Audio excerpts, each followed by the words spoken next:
فرمان آخری نبی صلی اللہ علیہ وسلم ہے، جمعے کی نماز کے لیے جلدی نکلنا حج ہے اور جمعے کی نماز کے بعد عصر کی نماز کے لیے انتظار کرنا عمرہ ہے۔ محسن انسانیت پر کثرت سے درود پاک پڑھنا مستحب ہے۔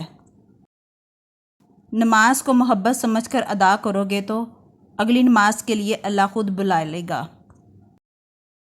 اے اللہ، جو میرے مقدر میں نہیں لکھا اس کی کوشش اور تمنا میں مجھے مبتلا نہ کرنا، اور جو میری تقدیر میں لکھ دیا ہے اسے میرے لیے آسان کر دینا۔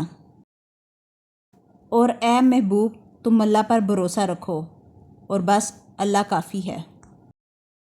یا اللہ پاک، اس مبارک دن کے صدقے تمام مسلمانوں پر آنے والے وقت کی تمام آفتوں، فکروں، دکھوں اور ہر قسم کی بیماریوں سے ہر لمحے نجات عطا فرمانا۔ بندہ جب زمین کے کسی ٹکڑے پر سجدہ کرتا ہے تو وہ ٹکڑا قیامت کے دن اس کے عمل کی گواہی دے گا۔ یوں گرے تجھ پر لطف و کرم کی بارش کہ بارگاہ الہی میں تیری دعا رد نہ ہو۔ صبح صبح نور کی نئی روشنی کے ساتھ اللہ پاک آپ سب کی زندگی میں خوشیوں کی بارش کر دے اور آپ کی زندگی میں کبھی کوئی غم نہ آئے، آمین۔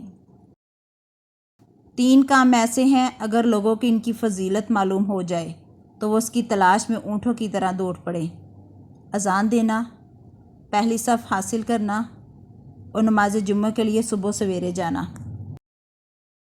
راز پوچھا تھا کامیابی کا، جواب آیا نماز پڑھا کرو۔ نیک لوگوں کی صحبت سے ہمیشہ بھلائی ملتی ہے، کیونکہ ہوا پھولوں سے گزرتی ہے تو وہ بھی خوشبودار ہو جاتی ہے۔ اے ہمارے رب، اپنے فضل و کرم سے ہماری مشکلوں اور پریشانیوں کو دور فرمانا، آمین۔ دعاؤں میں تاثیر آپ کی طلب سے آتی ہے اور تاخیر آپ کی بہتری کے لیے ہوتی ہے۔ بے شک دلوں کا چین اور سکون اللہ ہی کے ذکر میں ہے۔ اللہ آپ کو زمین و آسمان کی تمام آفت سے محفوظ رکھے، آمین۔ ہے تیرے نور سے روشن جہاں میرے اللہ، ہے تیرے فیض کا دریا رواں میرے اللہ، تیرے سوا نہ کسی سے طلب کروں کچھ بھی، تو بخش دے مجھے ایسی زبان میرے اللہ۔ اے اللہ، جمعے کے بابرکت دن ہم سب کو اپنی رحمتوں کے دروازے سے ڈھیروں خوشیاں، کامل ایمان اور بندگی عطا فرما۔ رب کریم میرے پیاروں کو دشمنوں کے شر اور حاسدوں کے حسد سے محفوظ رکھے۔ اے اللہ کریم، ہماری خطاؤں کو معاف کر دے۔